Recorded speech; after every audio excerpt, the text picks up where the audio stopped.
Halo sahabat Gen, Assalamualaikum warahmatullahi wabarakatuh.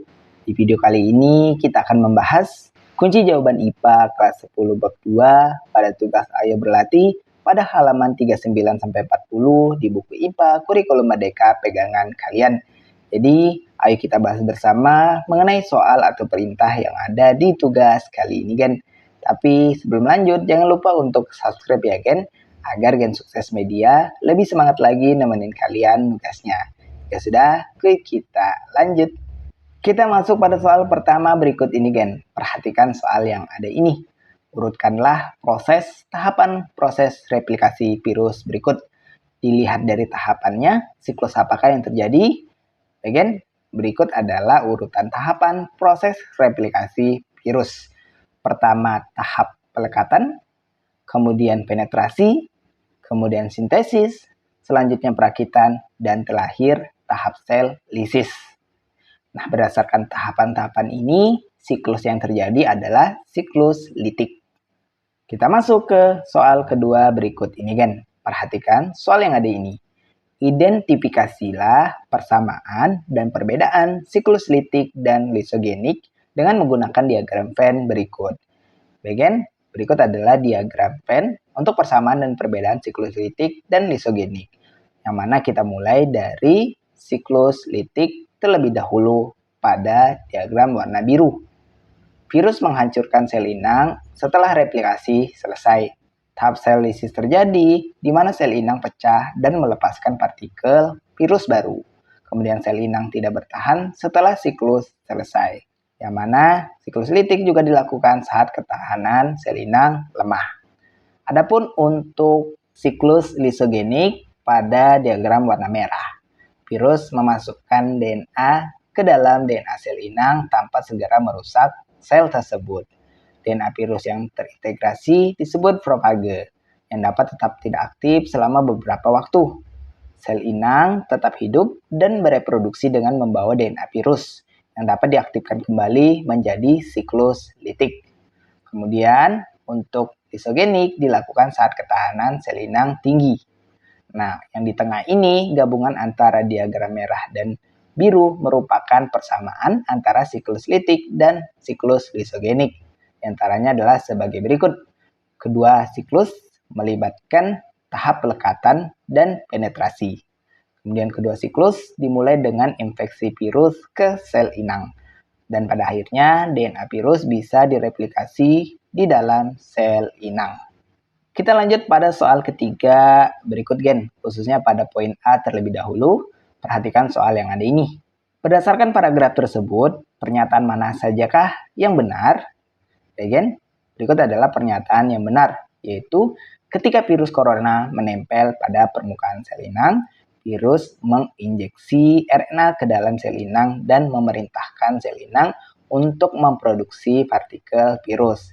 Ini adalah bagian dari mekanisme replikasi virus. Tetapi ini hanya berlaku jika virus menempel pada sel yang rentan, bukan sekedar pada kulit tangan. Dan untuk pernyataan yang tidak benar atau hoax adalah virus corona yang tanpa sengaja menempel pada kulit tangan akan menginfeksi sel-sel pada kulit tangan. Ini adalah informasi yang salah karena virus corona tidak dapat menginfeksi sel-sel kulit secara langsung, hanya dengan menempel pada permukaannya. Kemudian kita masih pada soal ketiga, tapi kita lanjut pada poin B berikut ini, Gen. Menurut kalian, kegiatan laboratorium manakah yang dapat membuktikan bahwa mencuci tangan dapat mengurangi infeksi virus? Ya kan? Berikut adalah pernyataan yang benar dan pernyataan yang salah terkait dengan kegiatan laboratorium yang dapat membuktikan bahwa mencuci tangan dapat mengurangi infeksi virus. Dan di sebelahnya juga dibahas mengenai alasan mengapa pernyataan tersebut dianggap benar dan dianggap salah. Untuk pernyataan pertama, mengamati di bawah mikroskop elektron sel kulit tangan yang terpapar virus corona dan sel kulit tangan yang telah dicuci dengan sabun, ini merupakan pernyataan yang salah. Karena pengamatan langsung menggunakan mikroskop elektron terhadap sel kulit tangan yang terpapar virus corona dan sel yang telah dicuci dengan sabun tidak akan memberikan informasi yang relevan mengenai efektivitas sabun dalam menurunkan risiko infeksi. Hal ini disebabkan oleh fakta bahwa virus corona tidak menyerang atau menginfeksi sel-sel pada permukaan kulit secara langsung. Kemudian untuk pernyataan kedua, membandingkan jumlah yang tertular antara kelompok orang yang tidak mencuci tangan dan yang selalu mencuci tangan setelah kontak dengan penderita. Bagian ini termasuk pernyataan yang benar. Pendekatan ini merupakan metode epidemiologis yang valid untuk menguji efektivitas mencuci tangan dalam mengurangi risiko penularan COVID-19. Dengan membandingkan tingkat infeksi antara kelompok orang yang rajin mencuci tangan dan kelompok yang tidak rajin mencuci tangan, dapat diperoleh data empiris yang menunjukkan peran penting mencuci tangan dalam memutus rantai penularan. Kemudian untuk pernyataan ketiga, mencampur virus corona dengan air sabun, kemudian mengecek strukturnya di bawah mikroskop. Ini merupakan pernyataan yang bisa dianggap benar.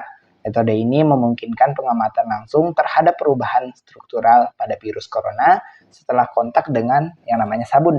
Dengan mengamati kerusakan struktur virus di bawah mikroskop, kita dapat memperoleh bukti visual tentang efektivitas sabun dalam merusak virus dan akibatnya menurunkan kemampuannya untuk menyebabkan infeksi. Nah, itulah pembahasan sekilas kita untuk kunci jawaban IPA kelas 10 bab 2 pada sesi tugas Ayo Berlatih pada halaman 39 sampai 40 di buku pegangan IPA Kurikulum Merdeka. Terima kasih karena telah menonton video ini sampai habis, Gen. Jika dirasa video kali ini bermanfaat, jangan lupa untuk like dan subscribe ya, Gen. Akhir kata terima kasih dan wassalamualaikum warahmatullahi wabarakatuh.